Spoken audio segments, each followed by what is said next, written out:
Programa Mercado e Ação de hoje, sempre às terças-feiras, 22 horas e 30 minutos. Quinta-feira, 23 e 30. E aos sábados, às 8 horas da manhã. Hoje recebe Coronel Andrés Daulago, subcomandante-geral da Brigada Militar. Seja muito bem-vindo. Muito obrigado pela oportunidade. Mais uma oportunidade. Mais uma oportunidade conosco aqui, compartilhando da gloriosa Brigada Militar com nossos espectadores. Muito obrigado. Coronel, o momento é um pouco complicado, né? Porque não é só o professor que está com salário parcelado, mas também o brigadiano. E isso acaba criando certa dificuldade no dia a dia, porque a moral fica um pouco mais baixa, por mais boa vontade que esse policial tenha, mas afeta atrasar uma conta, atrasar outra, né? É verdade. Como é que esse policial está se superando? Nós destacamos que a Brigada Militar é uma instituição militar, né, que tem um regime jurídico castrense, rigoroso. O direito à greve, por exemplo, que para algumas instituições, ou a maioria delas é um direito constitucional, para nós ela é crime, capitulado no Código Penal Militar. Então nós somos uma instituição diferenciada. E temos um regime jurídico diferenciado, um regime previdenciário diferenciado, logo determina que nós temos um proceder diferencial diante dessas contingências desagradáveis, bem verdade. Não é o caso, que é o caso agora, que o governo do Estado, em decorrência desse absurdo obstáculo econômico, tem recorrido à questão do parcelamento. O próprio governador afirmou que ele não gostaria de isso fazer, mas a corporação, tendo um proceder diferenciado, por outro lado, está recebendo parcelado, sim, mas nesse ano e meio do governo Sartori, a Brigada Militar, a Segurança, foram os únicos órgãos que receberam aumento de salário. É bem verdade, o soldado teve um aumento mais de 30%. Nós tivemos promoções agora no primeiro semestre, promoções de oficiais de praças, e nós continuamos com uma previdência especial. Isso nos coloca num patamar diferencial dos demais servidores. E nós conversamos muito diálogo com a tropa, informando a nossa condição, e resultou no dia 4, então, embora alguns irresponsáveis, muito irresponsáveis, publicaram nas redes sociais que dia 4 ia ser o apocalipse, ia parar o Estado. De fato, isso foi criado um certo caos emocional. Um pânico, né? Um pânico. As pessoas ligavam e que eu posso sair na rua na quinta-feira. Uma estratégia institucional, fundamentada nesse pressuposto que eu acabei de destacar, do nosso policial profissionais, que tem consciência da situação especial, nós antecipamos turno, nós tiramos viatura dentro dos quartéis, inclusive a tropa especial pernotou fora do quartel, com dois objetivos. Primeiro, já na madrugada, o cidadão levantou, ligou o rádio, foi pegar o ônibus e viu a brigada.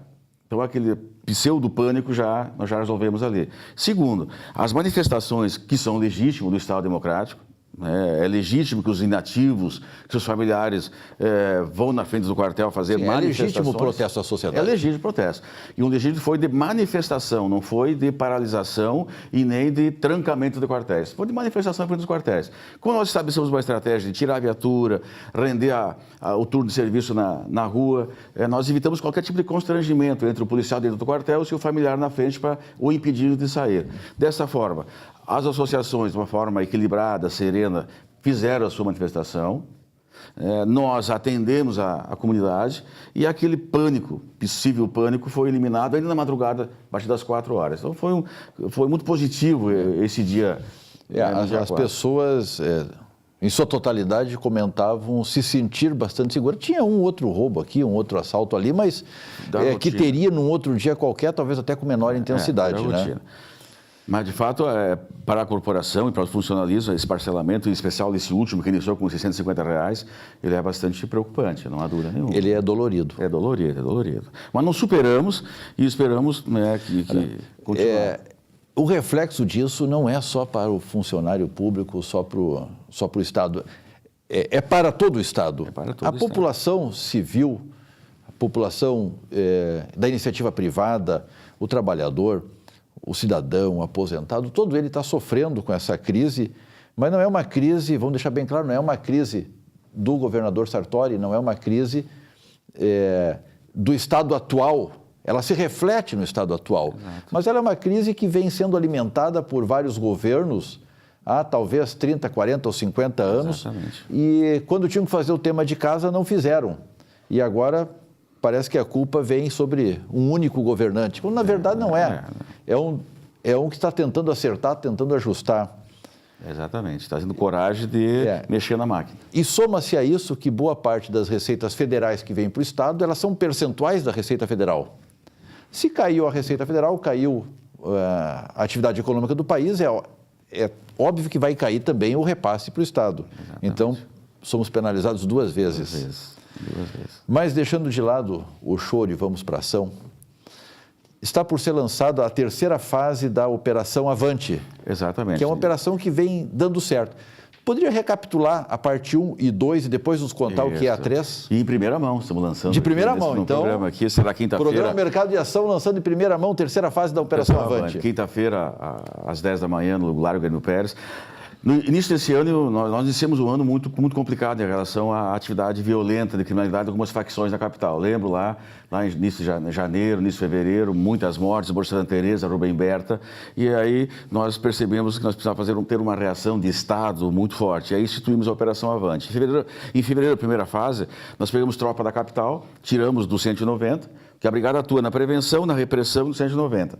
Pegamos o BOI em especial e iniciamos de forma sistemática na capital ações nesses locais conflituosos. Aí, o Santa Teresa, por exemplo. Ficamos um mês atuando e percebemos que não foi suficiente. E aí, dia 28 de fevereiro, no domingo, 9 da noite, na Secretaria, eu lancei a segunda fase. Nós puxamos 100 homens do interior, dos BOIs, da Operação Tropa Especializada, Santa Maria e especificamente Passo Fundo, mais 100 homens da capital, e iniciamos aí de forma sistemática, atuando no eixo Porto Alegre a Novo Hamburgo. A Avante é uma operação institucionalizada já, fundamentada na inteligência policial e análise criminal. Ela atua no homicídio e latrocínio, ela atua no roubo a veículo, no roubo a pedestre, roubo a estabelecimento comercial e financeiro, basicamente. São os grupos criminais mais complexos, maior impacto social, porque do roubo chega ao latrocínio, e está aumentando o latrocínio aqui no estado do Rio Grande do Sul esse ano. Então, a Avante, terceira fase, ela é decorrente, primeiro, de um aporte econômico, apesar da dificuldade. O governo Sartori colocou na segurança, anunciado já um mês atrás, a terceira no plano estratégico. Nós estamos aportando, acho que 2 milhões mês só para a Avante, para trazer mais 100 policiais do interior e o efetivo orgânico que está aqui com aporte de hora extra. Então, nós teremos mais de 400 policiais atuando no eixo Porto Alegre a Novo Hamburgo. Nesses 400 policiais, soma-se como um policial a hora extra que ele está fazendo? Não, esses são 400 policiais. Mais a hora extra. Hora extra. Perfeito. Isso vai chegar, contando a hora extra, excelente pergunta. A hora extra vai chegar a 500, 550 policiais. O equivalente a 550 policiais. Correto. Mas são 400 homens que vão atuar. Por que nesse eixo? 80% das ocorrências desses grupos criminais que eu destaquei agora ocorrem no eixo Porto Alegre, Novo Hamburgo. E não corre o risco de haver uma migração? Já ocorreu. Nós estamos acompanhando. Então, vamos atuar agora Porto Alegre, Novo Hamburgo, Litoral e Guaíba. Que nós percebemos que já migrou para o litoral tem aumentado, até pela migração de pessoas que estão morando no litoral, etc., próximo da capital. E muitas quadrilhas, muitos traficantes estão se tendo como base o litoral e atuando na capital. Então, a Avante vai atuar nesse eixo com esse outro viés, Capão, Cidreira, Tramandaí e Guaíba e região aqui Centro-Sul, sem dúvida nenhuma.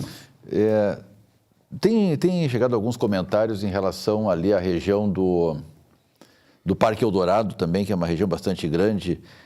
O Parque Eldorado é quase Arroio dos Ratos, tem um presídio que foi instalado no meio agora. Sim. Também tem um aumento bastante considerável ali em crimes de menor potencial agressivo, mas contra o patrimônio com uma incidência muito, muito forte. Exatamente. E essa região também está destacando, o abigeato aumentou muito, seja na Costa Doce, seja na região carbonífera. Motivo pelo qual já na semana passada instalamos 2 patrulhas rurais para atuar especificamente no combate a delitos rurais, não só o abigeato, mas o pessoal tem os moradores, o pequeno agricultor está sofrendo aí o roubo, o furto do seu material, infelizmente.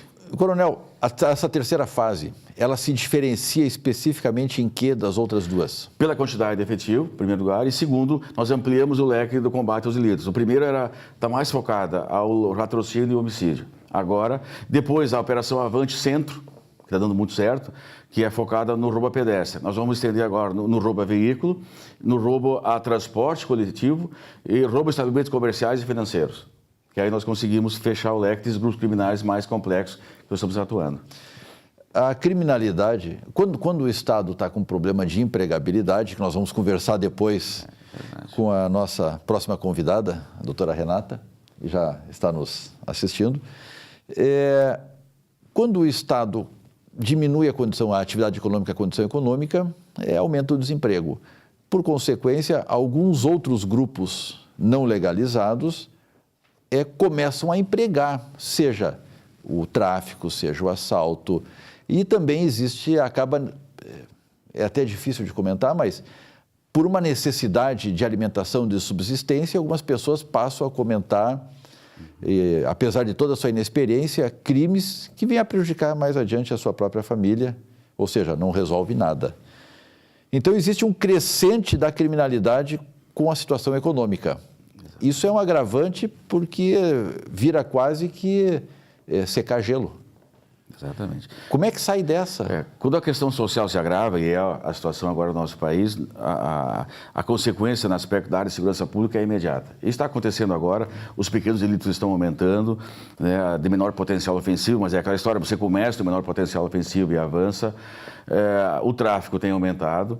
Nós temos, com a Avante, nós detectamos agora numa reunião de avaliação há pouco tempo, nós estamos há 8 meses com uma repressão muito forte ao tráfico na capital. E o tráfico, ele é uma questão econômica, são empresários os traficantes, né?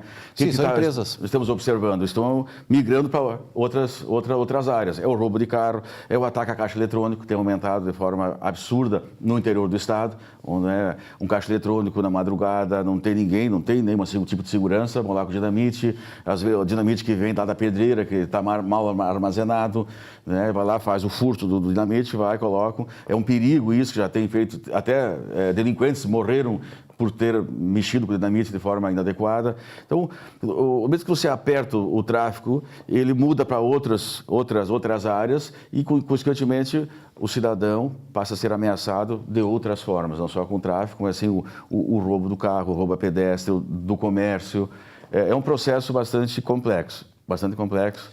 E tende a piorar na medida que a questão econômica, a questão vem se agravando. Bom, ou o gelo para de derreter ou ele acaba, mas que a brigada não desiste. Não desiste, embora nós já aprendemos esse semestre no centro da capital mais de 40 vezes a mesma pessoa, por pequenos furtos e roubos. 40 vezes?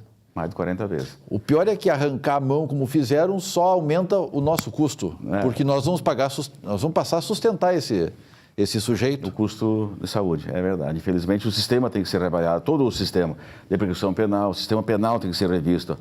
A sensação de impunidade tem estimulado essas pessoas a atuarem de uma forma... Por pior que seja o crime, existe um sistema judiciário apto a julgar. Sim. E adequado. As leis são para serem cumpridas. Eu não posso tomar a lei na minha mão. Não. Aí acaba o Estado. O talião já passou para Já acabou. E quem adotou já se arrependeu porque passou a ter que sustentar aquela pessoa que não podia mais trabalhar. Exatamente. O sujeito não tem mais as 2 mãos, vai trabalhar de que jeito? Acabamos tendo que sustentar ele. Duplo ônus. Duplo ônus. Coronel Andrés, como sempre é um prazer te receber aqui no programa.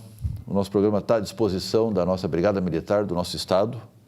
Não só da Brigada, mas do Estado como um todo. Traga sempre boas notícias, como a 3ª fase da Operação Avante que está trazendo hoje. Muito obrigado. Primeira mão aqui. A corporação está sempre na rua, trabalhando para o cidadão. A comunidade pode contar com a Brigada e a comunidade é a força da Brigada Militar. Então, muito obrigado pela oportunidade. Estaremos novamente aqui, se convidados formos. Com certeza já está. Retornamos num instante.